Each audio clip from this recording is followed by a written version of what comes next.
Então, muito boa noite a todos e a todas. Boa noite, Sensei. Sensei, Boa muitas noite. pessoas... Boa noite. Muitas pessoas, não muitas, mas algumas pessoas mandam perguntas pelo seu budismo com uma frequência, às vezes se sentindo um pouco sem direção, não sabem por onde começar, não, assim, estão um pouco perdidas, né? Não só em relação a como começar no budismo, mas de modo geral, na vida, o que fazer, né? E aí, eu acho que essa pergunta é algo que as pessoas sentem muito, que é como ter uma vida significativa, como ter um sentido na vida, né?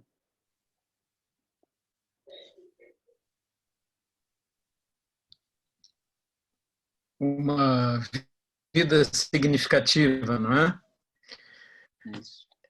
Então, na realidade, nós ficamos pensando que viemos para o mundo com uma espécie de missão, que alguém nos deu uma missão.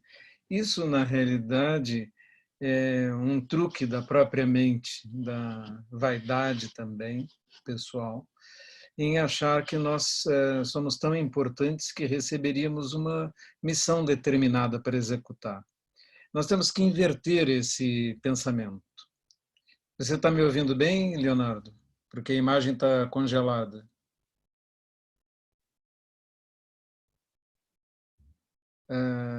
Gabriel, está me ouvindo bem? Sim, estamos te ouvindo bem, Sensei, que eu tinha mutado meu microfone. Ok. Então, existe um truque da mente aí em fazer crer que a gente tem uma missão, que nós viríamos para esse mundo com uma missão determinada, etc. Não é bem assim. Na verdade, nós somos ondas kármicas se manifestando no universo. E nós nos manifestamos como seres humanos com esta onda kármica que se manifestou agora aqui em mim, e eu assumi uma personalidade, uma identidade que é, vamos dizer, semelhante à minha identidade anterior, porque detém as mesmas marcas, ou seja, tem os mesmos impulsos, tem o mesmo tipo de desejo, tenho a mesma personalidade, enfim. De certa maneira, eu sou o mesmo da minha vida passada, mas eu não tenho memória. Como eu não tenho memória dessa vida passada, eu assumo uma nova identidade nessa vida, um novo nome, etc. Eu começo a viver de novo, repetindo os mesmos impulsos anteriores. Para nós entendermos essa imagem, a gente tinha que pensar assim: suponha que você adoeceu, perdeu a memória numa viagem e ficou perdido numa cidade desconhecida. Ninguém sabe quem você não sabe, perdeu seus documentos, todas as pistas. Suponha que isso seja possível. Talvez nos dias de hoje seja difícil, né? Mas em épocas passadas seria bem plausível. Você está nessa nova cidade, é adotado por uma família, as pessoas lhe conhecem e, como você não se lembra nem do seu nome, lhe dão um nome novo. Você não lembra nada da vida passada, tem amnésia, mas tem o mesmo tipo de caráter, os mesmos impulsos, as mesmas atrações, as mesmas aversões. Na verdade, foi isso que aconteceu conosco. Ninguém lembra da sua vida passada, não é? Estamos todos aqui vivendo de improviso na vida agora e assumimos uma identidade, ganhamos um nome, temos um RG na carteira de identidade, nos identificamos com ele. E qual é a nossa missão? Você não sabe, não há uma missão em si. Você é que tem que transformar a sua vida em uma vida significativa. É você que tem que alterar seu karma. alterar seus impulsos, a sua maneira de ser, para ser uma pessoa melhor. E aí, da próxima vez, na próxima manifestação, você será essa pessoa com marcas melhores, com impulsos melhores. É assim que acontece. Não existe uma missão em si, mas você tem que dar um significado à sua vida. E o significado da sua vida é mudar seu karma. Para isso, você precisa conhecer seu karma, conhecer a si mesmo. Quem sou eu? Como eu penso? Como eu sinto? Do que eu sinto vontade? O que me arrasta? O que me atrai? É para fazer isso, no Zen, nós usamos o Zazen, a prática da meditação.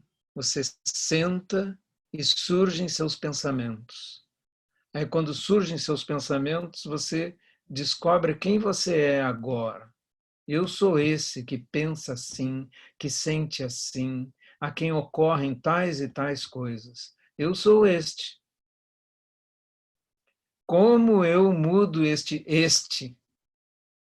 Como eu melhoro este? Então, primeiro você precisa tomar consciência de si mesmo, conhecer a si mesmo, que é o primeiro passo no caminho da sabedoria. Já diziam lá os gregos na antiguidade, conhece-te a ti mesmo. Esse conhecer a si mesmo não é nem um pouquinho fácil. E é um erro nós dizermos, eu sou assim. E quem gostar de mim vai ter que ser assim, como dizia a letra da música, não é? Esse é um erro. Eu sou assim agora. Mas eu posso me mudar. Este é o significado da vida. Eu tenho a capacidade de alterar este karma, que é, em essência, aquilo que eu sou. As marcas kármicas fazem o meu caráter, a minha personalidade, a minha maneira de ser. Eu não preciso me conformar com a minha maneira de ser. Eu posso ser diferente. Eu posso ser melhor. Dá muito trabalho? Ah, sim, dá. Dá muito trabalho. Mas a mensagem do budismo é: mas é possível. É isto, é possível.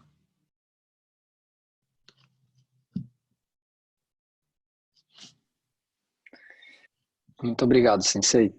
É, tem algumas perguntas ainda, aquela primeira lista que nós formamos, né, com as primeiras lives que o Sensei fez, ainda tem bastante pergunta aqui, eu acho que é um bom momento para o Sensei ajudar as pessoas nesse sentido.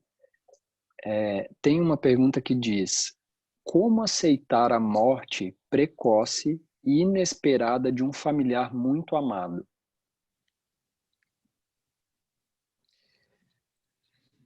Na verdade, nós vamos sofrer. Eu já tive essa experiência na minha própria família e é inevitável um sofrimento num acontecimento como esse.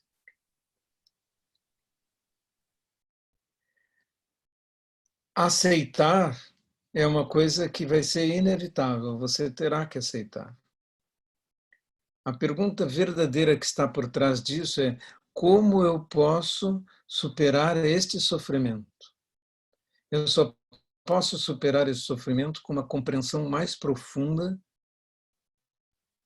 e uma sabedoria, uma compreensão sobre a unidade das coisas. Saber que os outros e nós estamos integrados, somos interconectados, somos interdependentes, que os meus antepassados estão aqui, fazem parte das minhas mãos, estão em mim. Meu pai está em mim, minha mãe está em mim, meus avós estão em mim, todos os meus avós, meus pais, todos os meus tios já morreram. Porque é isso que acontece quando você tem uma idade mais avançada, né?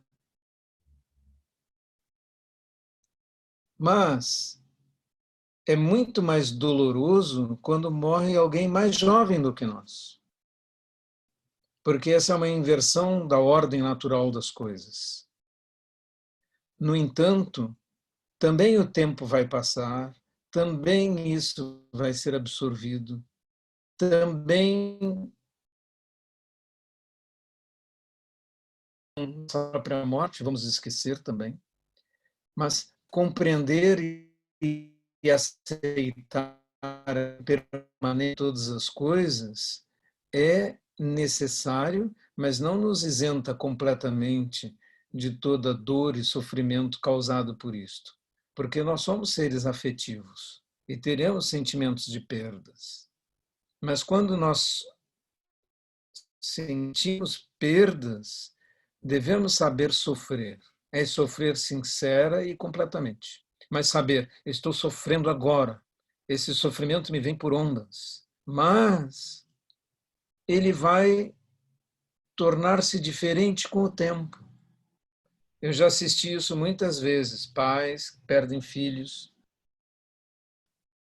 E no início, não podem nem se referir a eles sem se sentirem arrasados. Mas depois de alguns anos, se são pessoas maduras, equilibradas, eles podem referir-se. Ah, meu filho assim, meu filho era assim, meu filho fez isso. Não é? Assim é. Mas tudo isso me lembra um poema chamado Cântico do Calvário, de Casimiro de Abreu. E ele termina assim. Ele escreveu depois da morte de um filho pequeno, né?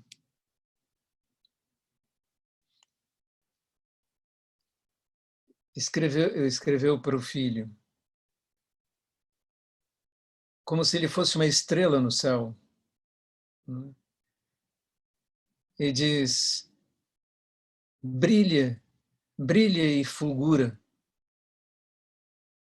quando a morte fria sobre mim estender o pó das asas, escada de Jacó serão teus braços, por onde azinha subirá minha alma. E o final desse poema, em versos brancos, ele mostra a conexão, a identidade que ele sente com o filho, é que sempre estarão ligados. E um ditado do budismo tibetano diz que se você bate com o ombro em uma pessoa quando está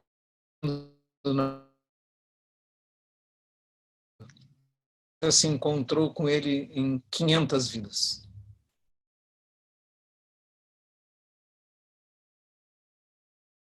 Ligados, conectados, uns com os outros. E, na verdade, a separação e a perda total é impossível.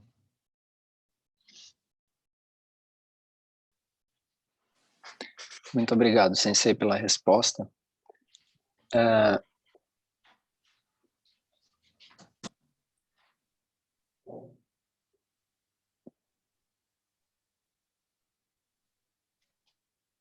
Uma porta de conexão parece que está instável, então vamos ver se assim melhora.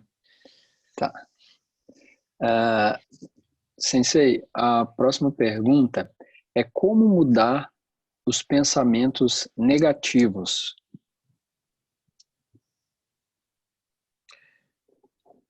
Nossa mente produz pensamentos como produto de seu próprio funcionamento. Então, pensamos negativamente, na verdade, porque criamos marcas que nos levam de novo para aquele pensamento. Imaginem um local qualquer onde chove, a água cai e começa a fazer caminhos na terra. No início, esses caminhos são até variados, aves, a água corre um pouco por aqui, depois um pouco por ali, não parece que está conduzida, não parece que é um caminho para ela, mas dentro de um pouco, um dos caminhos começa a ficar mais marcado e a água começa a correr ali. Com o tempo há uma certa erosão e você tem um caminho pelo qual a água vai sempre. Com o tempo isso torna-se uma grande erosão, uma vala, um cânion imenso. E é inescapável que toda a água vai correr por ali. Sua mente, seu cérebro são da mesma forma. Você coloca seus pensamentos a correrem por determinados caminhos e gosta deles e volta a eles com prazer ou às vezes com medo, como se fosse um vício de retorno. Você permite isso. À medida que você permite que isso aconteça, cria-se da mesma forma uma erosão, um caminho, e tudo tende a correr para o mesmo lugar. Quem pensa com raiva vai tendo raiva cada vez e aquela paixão aprofundando e tem inescapável. Os pensamentos negativos são assim, mas os pensamentos positivos também são. Se você cultivar sentimentos de bondade e compaixão, você voltará a eles cada vez mais. Se você cultivar pensamentos raivosos, de qualquer tipo, você voltará a essas paixões. Por isso fazemos o voto de as paixões são inesgotáveis, mas eu faço o voto de extingui-las todas. Porque as paixões têm esse poder de cavar caminhos inescapáveis. Por isso as pessoas que adotam uma posição política qualquer começam a se apaixonar pela posição e não conseguem mais pensar de forma diferente daquela posição. Não conseguem nem imaginar um mundo em que alguém diga assim: não, eu não estou comprometido nem com esta visão, nem com aquela visão. Não estou comprometido com visões, com paixões políticas, com pessoas, com partidos, com times de futebol, com ideias racistas, ou homofóbicas, ou misóginas, ou quaisquer desses vícios.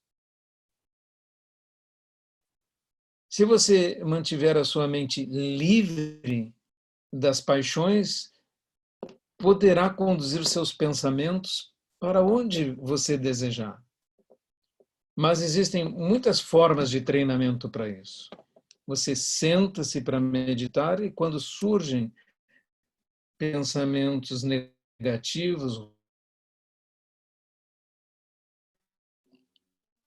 de ódio, ou de raiva, ou de inconformidade, ou de medo, ou de pânico pelo futuro, ou remorso pelo passado, você deve voltar para o momento presente, não lutar com elas, não fazer nada, simplesmente voltar para o momento presente. E quando você estiver falando e surgir uma observação crítica sobre alguém, você deve imediatamente tentar se lembrar de uma qualidade dessa pessoa. Porque existem milhões de seres humanos, bilhões de seres humanos na Terra com inclinações negativas e positivas. Ninguém é completamente mal, ninguém é completamente bom. E se você procurar o bom, o melhor nas pessoas, esse bom será reforçado, surgirá, crescerá. Por isso dizemos que o amigo espiritual, o mestre, ele tem que fazer o quê? Procurar o que tem de melhor nas pessoas, encorajar este melhor. Eventualmente ele vai repreender o que eventualmente ele fará isso. Quanto mais adiantado o aluno, mais ele o fará. E quanto menos adiantado, menos ele o repreenderá. Então, se seu mestre o corrige, o critica, é porque ele acredita que você já cresceu um pouco e pode suportar isso. Se ele só elogia você, você ainda está considerado no início do caminho.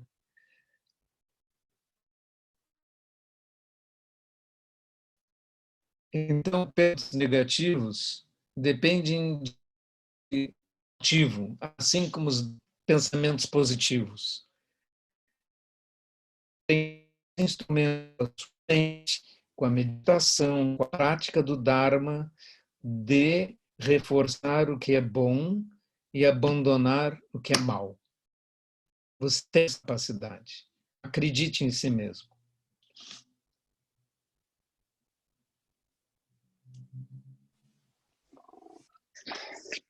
Muito obrigado, Sensei, pela resposta. A outra pergunta, e aí eu acho interessante esse tipo de pergunta, porque vem de uma ansiedade, né? Eu sinto, né? Mas a pergunta é assim: além da meditação, o que fazer para manter a saúde da mente? Bom, Buda descreveu um caminho óctuplo, né? São 8 passos. Os primeiros são muito importantes também, né? A meditação é colocada lá no fim, mas os primeiros de que ele fala são, primeiro, a compreensão correta. Compreenda exatamente como são as coisas. Por que são assim? Compreenda o que é impermanência, compreenda os ciclos da vida básica, para ela estar sempre subindo e descendo. Tem momentos bons, tem momentos ruins, tem momentos inesperados, coisas que ninguém espera. Não é interessante que hajam tantas pessoas que sabem muito, que fazem muitas predições e que fazem muitas avaliações sobre o futuro, sobre o que vai acontecer? No entanto, todos os grandes preditores, todos os profetas do futuro, ninguém previu o surgimento da internet em 94. Ninguém. Eu vi uma curiosa coleção de cartões postais por volta de 1920, em que se faziam predições sobre o futuro, como seria o futuro daí a 100 anos, como seria o futuro em 2020. Todos os artistas pressupuseram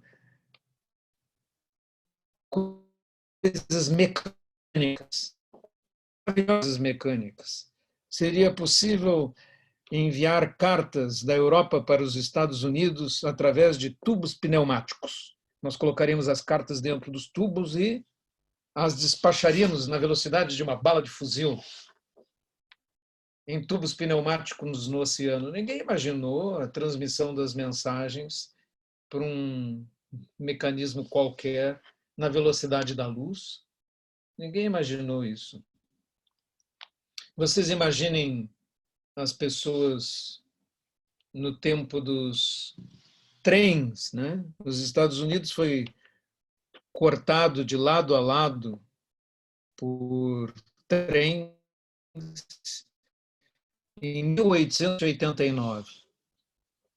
É interessante que o Brasil não foi cortado de lado a lado por trens até hoje.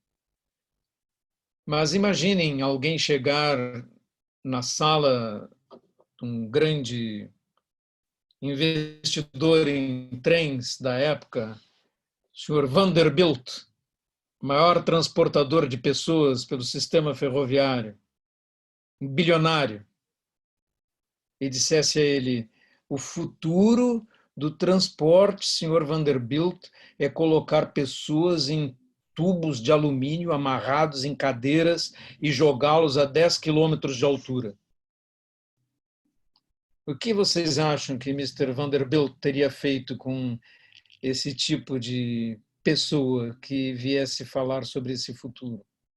Esse futuro seria inconcebível. Ninguém, a resposta seria que ninguém aceitaria ser amarrado numa cadeira, colocado num tubo de alumínio com motores, um avião, e jogado a 10 quilômetros de altura. Então, nós temos ansiedade pelo futuro, mas nós não sabemos exatamente como ele é, e somos constantemente surpreendidos pelo que está acontecendo. Então, a nossa capacidade de desde a compreensão correta da vida, depende de um pouco de conhecimento a respeito de fatos tão simples quanto esses que eu narrei agora. Ninguém predisse que ia haver uma grande epidemia no ano de 2020. Toda a economia esperava outro comportamento agora, durante esse ano. Agora estamos surpreendidos, não é? Então, a compreensão correta pode nos ajudar com isto, mas também outros princípios, como a fala correta. E cada um deles dá uma palestra em separado, né? Eu comecei a falar sobre compreensão correta, falei sobre impermanência, já me ocorreram vários exemplos. E à medida que a gente vai falando, cada vez surgem mais coisas. Mas a resposta mais simples, para nós podermos abrir para outras perguntas, é: estude o Dharma. Veja, eu falei já sobre a compreensão correta como primeiro passo do caminho óctuplo. Estude os 8 passos. Meditação. Nós também temos que cuidar do nosso pensamento, da nossa fala, temos que cuidar da nossa compreensão. Então, nós temos que estudar, compreender o Dharma profundamente, para saber lidar com a vida. É isso que é necessário.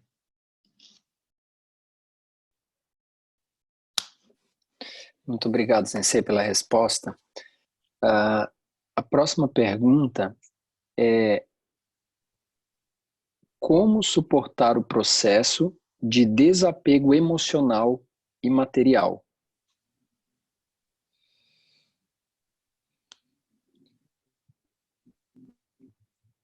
Bem, desapegar-se, na realidade, não precisa ser suportado, não é? Ele não é difícil, porque à medida que você se desliga de algum apego, isso é libertador. Isso é bem o caminho do monge, né? Eu faço esforço para não ter nenhuma posse, nada em meu nome, nada. Se eu não tiver nenhum carro, nenhuma casa no meu nome, nenhum bem que eu possa dizer meu, além daqueles que eu transporto, se eu compreender que todos eles também estão, de certa forma, sob empréstimo, e que a roupa que eu estou vestindo aqui, esse carioê, ele me foi dado de presente como material usado, que algum monge japonês não queria mais. E ele está ótimo para mim, para usar. E eu digo aos monges japoneses que têm abundância de vestes disponíveis lá, muito bem feito, aquilo que tiver furado, que vocês não quiserem mais, né? Mandem para cá, para o Brasil, porque os meus querem. Nós aceitamos, estamos felizes com coisas que não são originalmente nossas e não são novas, que podem ser doadas também depois. Desapegar-se não é sofrido, desapegar-se é libertador. Se você não tem nada, não tem nada para perder também. Você está tranquilo em relação a isso. O possuir, o apegar-se, é em si sofrido. Eu estou falando sobre os bens materiais. Quando falamos sobre as relações emocionais, os monges, uma cerimônia, chama-se até hoje a ordenação do monge noviço, Shuki Tokudo. Shuki Tokudo quer dizer deixar o lar. Significa deixar seu pai, sua mãe, deixar seus laços emocionais e ir para a Sangha. E lá não ter nenhum relacionamento de posse afetivo com ninguém. E isso era uma maneira dos monges cortarem esses relacionamentos o máximo possível. Nós hoje, na Soto Zen, somos, na maioria, monges casados, e temos família e filhos, e realmente existe um vínculo emocional. E esse vínculo emocional é um apego e, naturalmente, onde você colocar seu coração, lá vai haver sofrimento mais cedo ou mais tarde. É natural. Você tem que saber viver neste mundo impermanente com isto, com o fato de que, na realidade, todos os seus relacionamentos afetivos também, de certa forma, são temporários. E mais cedo ou mais tarde vão desaparecer. Seus filhos sairão de sua casa, irão casar, irão se afastar, irão morar em outras cidades. E você, quando seus filhos amadurecem, você já tem o luto que acontece da infância para a adolescência, porque o seu filho pequeno deixou de ser seu filho pequeno. Agora é o adolescente, é outra pessoa. Aí o filho também sofre isso. Na própria vida, sem morte, sem nada, sem separação, a própria mudança das pessoas significa uma perda da relação anterior.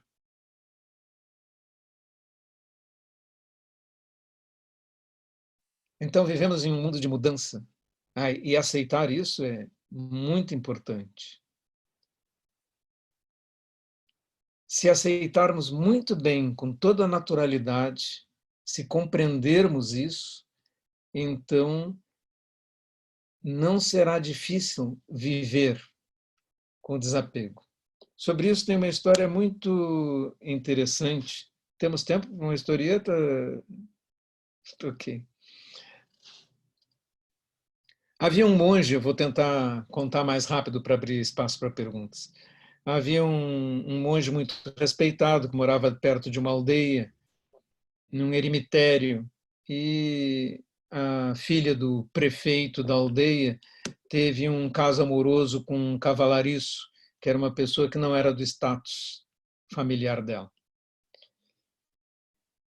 Com vergonha daquela situação, ela engravidou e disse para o pai que tinha sido o mestre budista que a havia seduzido, que era um amigo da família. E o pai ficou furioso e contou isso a todos os outros, e o monge ficou muito desmoralizado e passou a ter grande dificuldade para, inclusive, mendigar e comer por causa disso, mas ele não desmentiu, não disse nada. E a criança nasceu e o pai da criança pegou o nenê, levou até o eremitério do monge e disse: está aqui, o filho é seu, cuide. E o monge disse: sim. E recebeu a criança no colo e começou a cuidar dela. saía para mendigar, pedia comida para a criança, dava mamadeira para a criança, etc. E cuidava, e a criança foi crescendo, se desenvolvendo, não é? E já tinha aí uns 2 anos, estava falando e vivia sempre apegada com o monge no maior amor, como se ele fosse o pai dela. E o monge sem nenhuma palavra sobre o assunto. Mas aí a moça e o cavalariço resolveram revelar os fatos para o pai e dizer que haviam mentido, porque achavam que ele não ia aceitar o genro, e queriam a criança de volta. Aí o pai compreendeu, acedeu e admitiu o cavalariço na família e foi até o eremitério do monge. Ele disse: monge, eu queria lhe pedir desculpas, eu o acusei injustamente, eu sei que o senhor sofreu muito por causa disso, etc. E está apegado a essa criança agora como se fosse seu filho, mas nós queremos a criança de volta, e ele vai ser criado como filho do prefeito, com a mãe, com o pai legítimos, e queremos a criança de volta. E o monge disse: ah, sim, muito bem. E entregou a criança para o prefeito com um sorriso. Eu estava contando essa história para uma amiga minha muitos anos atrás, e ela disse assim: ah, mas eu não entregava. O que era a reação natural, né, de quem tinha ganhado um grande apego, mas ele não estava vendo assim. Então, essa é uma história bem ilustrativa de como deve ser a mente desapegada.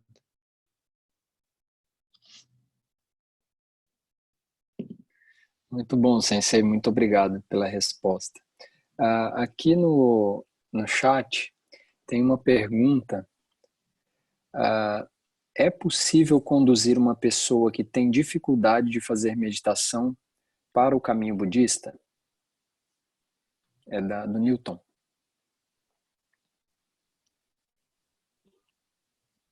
Tem várias portas de acesso ao caminho budista, tem várias escolas. O Zen é a escola que enfatiza a meditação como principal caminho. Mas existem escolas que preconizam recitações, e existem escolas que não praticam meditação de maneira alguma. E, quer dizer, meditação sentada, como nós fazemos, porque não podemos dizer que a recitação também não possa ser uma forma de meditação. E existe também o caminho da ação, da prática em determinadas artes, concentração em determinadas artes, etc. E a prática dessas artes. As pessoas devem procurar o caminho que fala ao seu coração e para o qual elas se sentem adaptadas. Não maneira de nós dizermos um caminho é melhor que o outro. O Zen é um caminho muito exigente e tem uma metodologia própria, mas ele foi criado para resgatar determinadas pessoas dentro de uma sociedade que já era budista. Os mestres Zen queriam escolher alguns alunos dentre a grande comunidade budista para fazer discípulos. E são muitas as histórias de grandes mestres com poucos discípulos. Meu mestre mesmo, Saikawa Roshi, na realidade formou, nos seus 40 anos como monge, 8 discípulos no mundo. Então, a escola Zen tem essa metodologia e uma determinada intenção de transmissão de mestre para discípulo muito específica. Mas existem muitas outras oportunidades e mesmo dentro do Zen você pode fazer outras coisas. Havia outra historieta, né? Eu acho que o Zen é ótimo para ser explicado com histórias anedóticas. Havia um monge que era um grande estudioso. Passou durante 20 anos estudando, lendo todos os livros, sabendo de tudo, lendo sutras, estudando diferentes escolas. Ele era um intelectual, mas ele não conseguia se iluminar, então ele desistiu. Desistiu e foi para um eremitério nas montanhas, e lá ficou sozinho. E todos os dias ele pegava a vassoura e varria tudo em volta do eremitério. E não levou mais nenhum livro. Ele estava varrendo e a vassoura pegou uma pedrinha e a pedra voou e bateu num bambu e fez poc. É quando ele ouviu aquele ruído da pedra batendo no bambu, repentinamente ele acordou.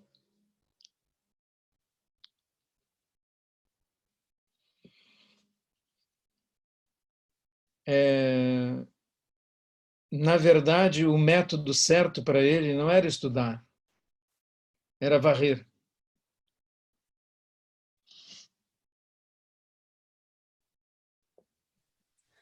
Muito obrigado, Sensei, pela resposta. Algumas pessoas estão mandando outras. É muito boa essas histórias.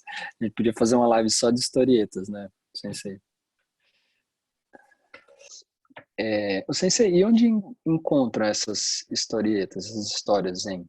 Tem algum lugar assim, no blog do Oh, Daisen? tem livros de historietas aí, tem um livro de Rips, se eu não me engano, com 108 histórias zen. Muitas histórias, algumas são bem difíceis de entender. Viu?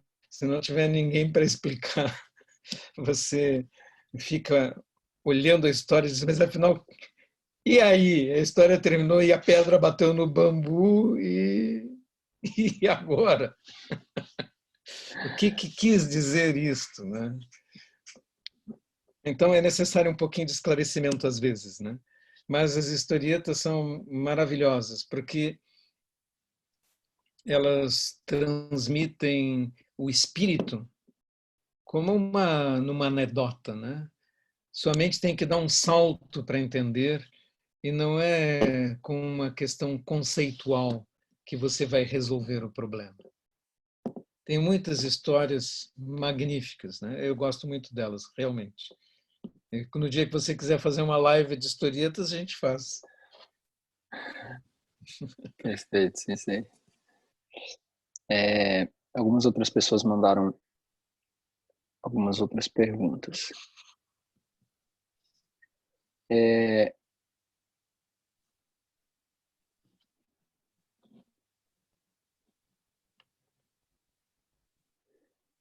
Tem a Anne fez uma pergunta: como criar barreiras para as energias negativas? Ou aqui a gente pode para as negatividades, né, ao nosso redor.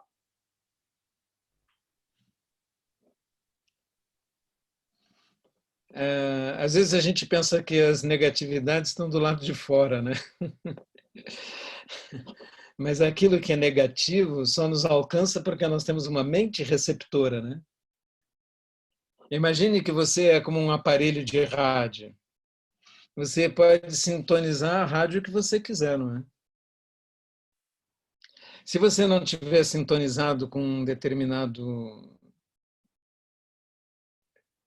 determinada emissão, ela vai passar por você sem que você sequer a perceba, porque você precisa ter uma mente que está olhando e vendo as coisas para constituir a realidade. Somente que constitui a realidade. A realidade não está lá fora, não é? Esses dias eu vi um hospital, todos devem ter visto, né? Um hospital na televisão sendo construído dentro de um campo de futebol, dentro de um estádio de futebol. Isso exige um olhar, não é? Se fosse um olhar que só visse campo de futebol, não poderia haver um hospital ali.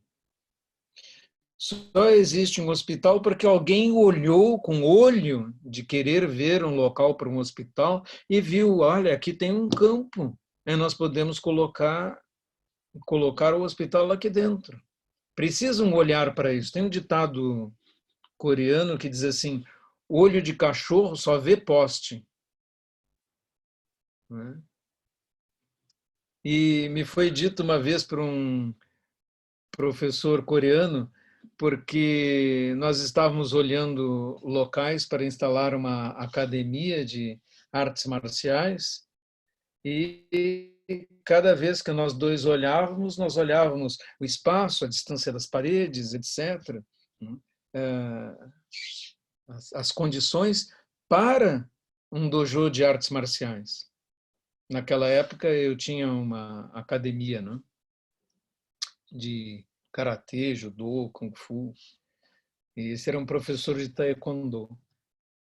E ele, rindo da nossa maneira de olhar os locais, ele me disse esse ditado que eu nunca esqueci: olho de cachorro só vê poste. Aí nós, que estamos pensando em artes marciais, só olhamos salas como se fossem dojos. Hoje eu olho salas como se fossem zendôs. Quantas pessoas podem sentar aqui em volta? Quanto nós temos de parede, não é? Quais são as condições para instalar um zendô? E uma vez eu estava no Chile, em Santiago do Chile, e me mostraram o Renombo das Américas, e tinha lugar para 3 pessoas sentarem. Era uma saleta de passagens com um corredor dentro de um escritório. Então, nossos olhos transformam o mundo à nossa volta quando nós olhamos. As pessoas podem olhar para o estádio e pensarem, aqui dá para jogar futebol. E podem pensar, aqui dá para fazer pistas de atletismo. Aqui dá para fazer um hospital. Aí se mostrarem para um monge zen, talvez ele pense, dá para fazer um evento budista aqui dentro. E isso poderia ser um templo. Nós podemos transformar em templo.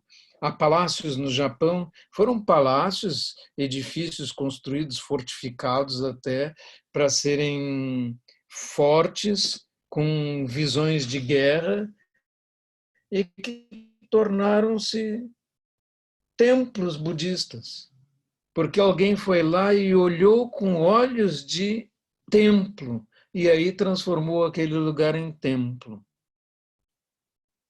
Se você tiver um olhar compassivo, aquilo que é energia negativa de outras pessoas em volta pode se transformar em uma coisa muito boa. Por isso existem anedotas budistas sobre Buda nos infernos, né? Dizem que um Bodhisattva foi para os infernos. E aí um demônio veio se queixar que o Bodhisattva estava estragando o inferno completamente, porque ele ensinando o Dharma para os demônios, para os espíritos raivosos e todos mais, as pessoas estavam se transformando em pessoas amorosas, queridas, e o inferno estava virando um paraíso, né? Ele tinha essa capacidade de transformar o inferno num paraíso.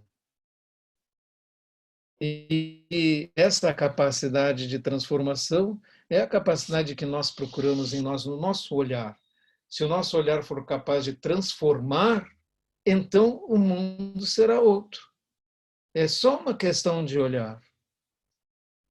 Vejam quanto mal foi causado no mundo porque pessoas pensaram em fazer o bem à força. Eu acho que o bem deve ser assim. Todas as pessoas devem ser iguais. Então, eu vou fazer isso. Mas e se uma pessoa não concordar com a igualdade? A gente prende e fuzila. Ou coloca num campo de prisioneiros. E a gente converte essas pessoas más em pessoas boas. É assim Pol Pot tentou fazer no Camboja. E acabou matando 1/3 da população do Camboja. Porque ele queria fazer o bem.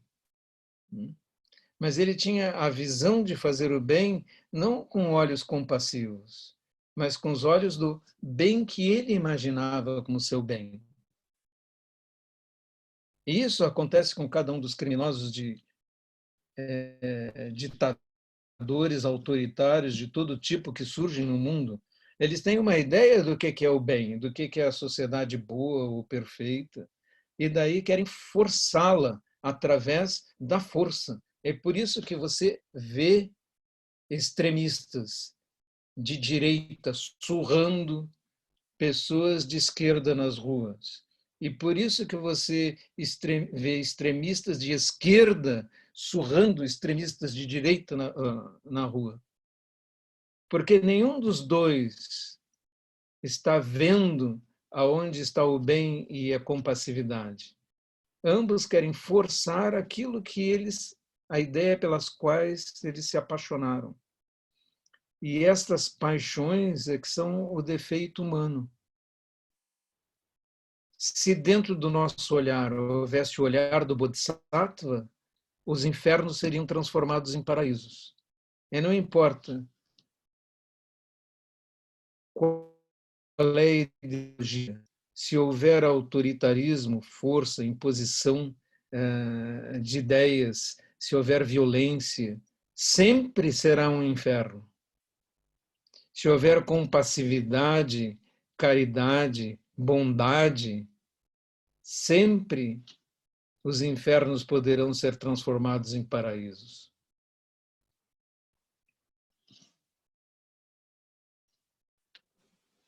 Muito obrigado, Sensei, pela resposta. Tem aqui mais algumas perguntas ainda.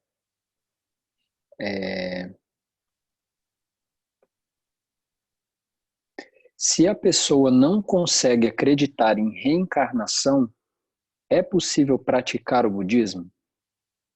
Do Cildo.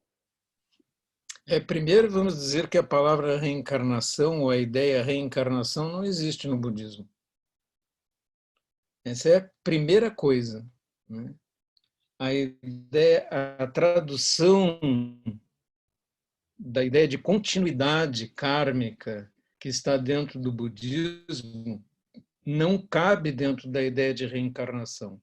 Reencarnação quer dizer ganhar uma carne nova, quer dizer que um eu transita de um corpo para outro, ou que uma alma, o espírito, permanentes, imutáveis, eternos, transita de um corpo para outro. Essa ideia não existe no budismo.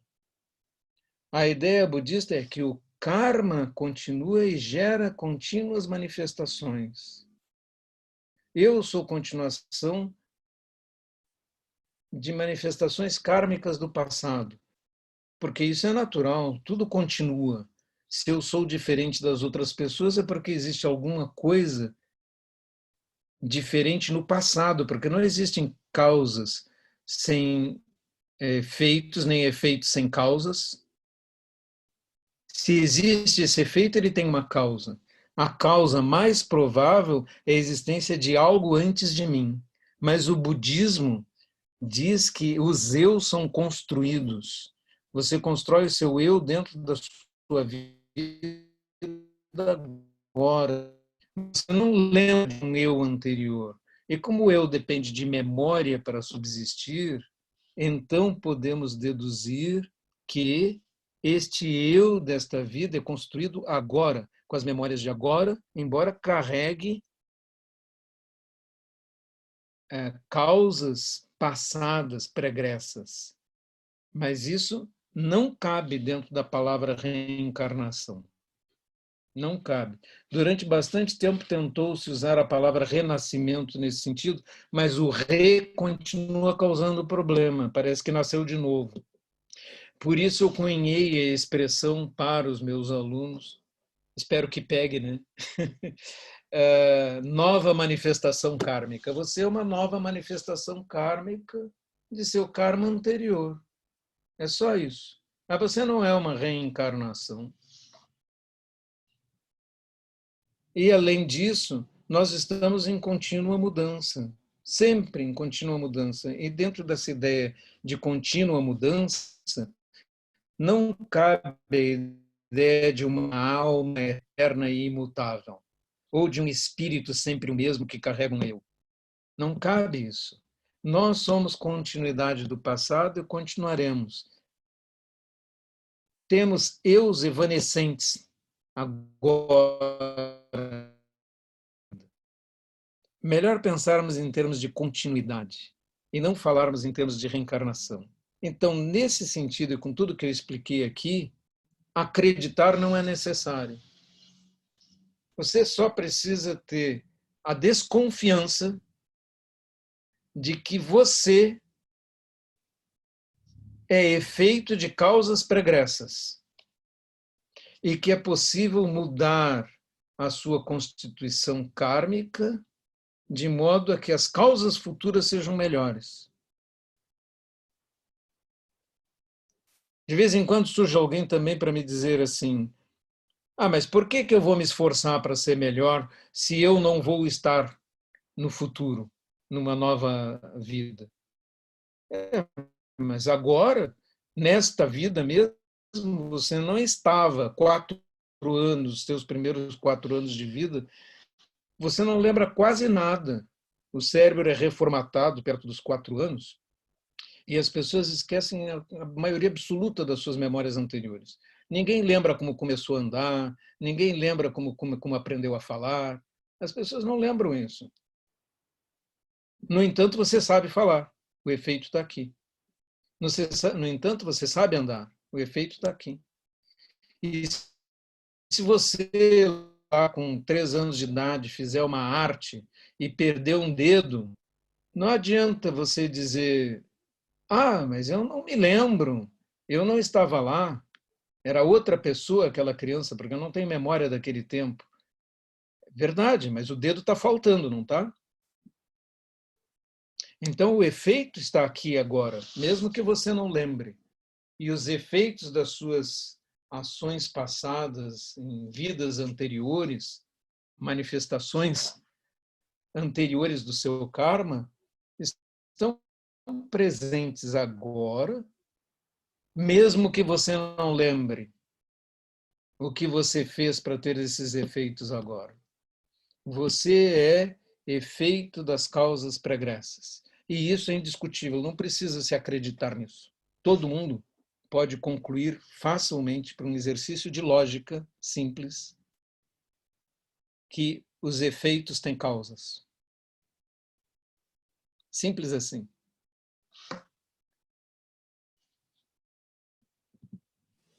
Muito obrigado pela resposta, Sensei. Tem tempo ainda para responder mais uma pergunta? Eu tenho outra live daqui a 20 minutos, tem tempo.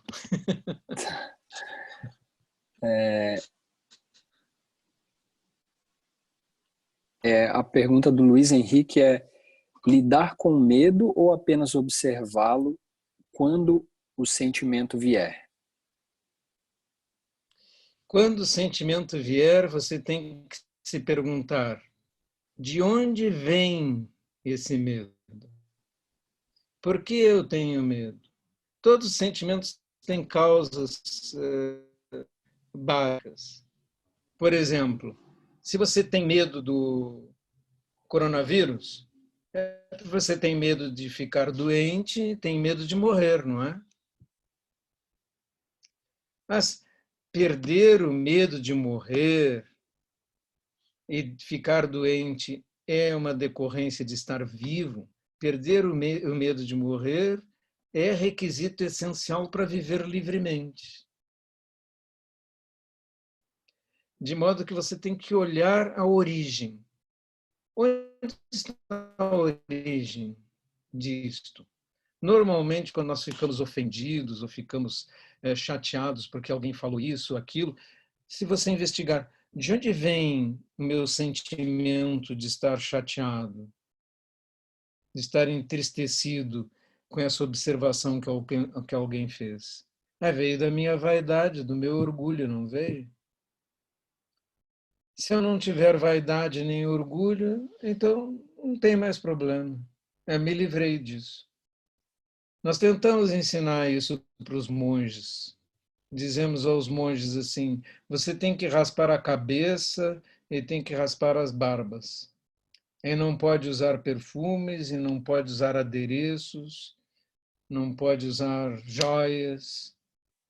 E se ele disser, mas eu vou ficar feio por causa disso, ou vão perguntar se eu estou com câncer e por isso estou com a cabeça raspada, e daí isso vai ser constrangedor. Não, não vai ser constrangedor, vai ser uma excelente oportunidade para você dizer, não, eu sou um monge budista. Aí você pode manifestar o Dharma por causa disso.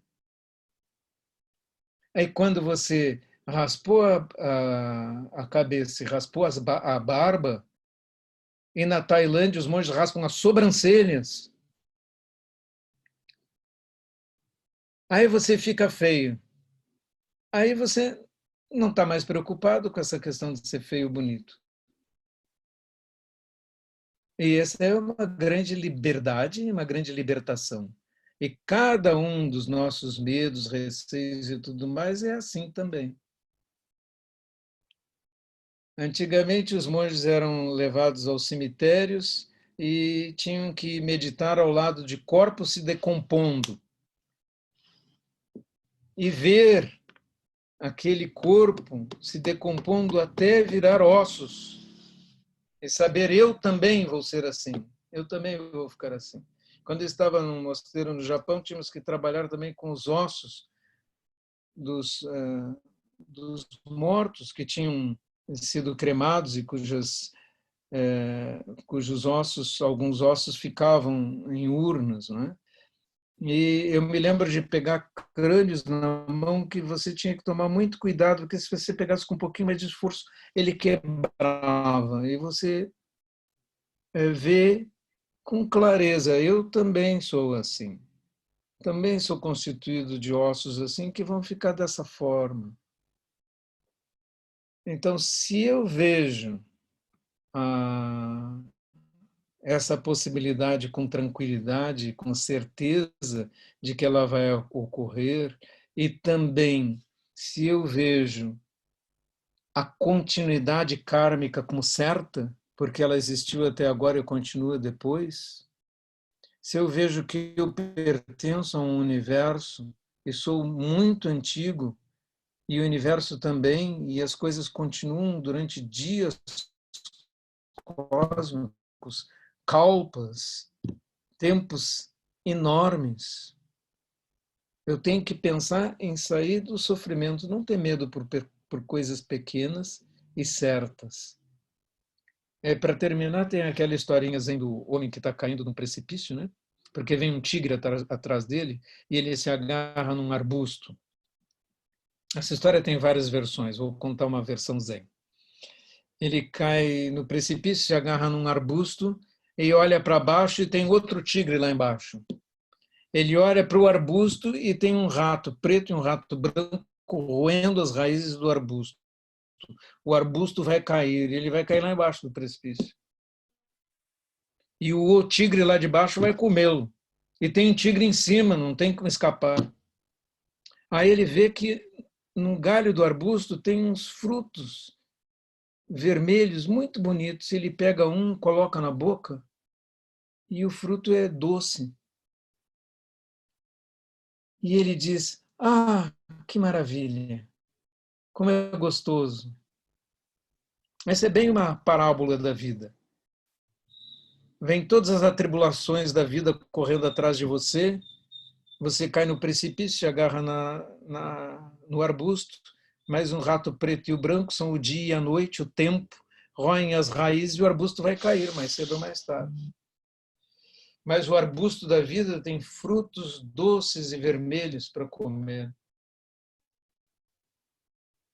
Aproveite. Essa eu não vou explicar, fica para vocês. Sensei, muito obrigado pelas Obrigado. respostas, por nos ensinar, pelo seu tempo. Muito obrigado a todos e todas também que participaram. Uma boa noite para o Sensei e para todos.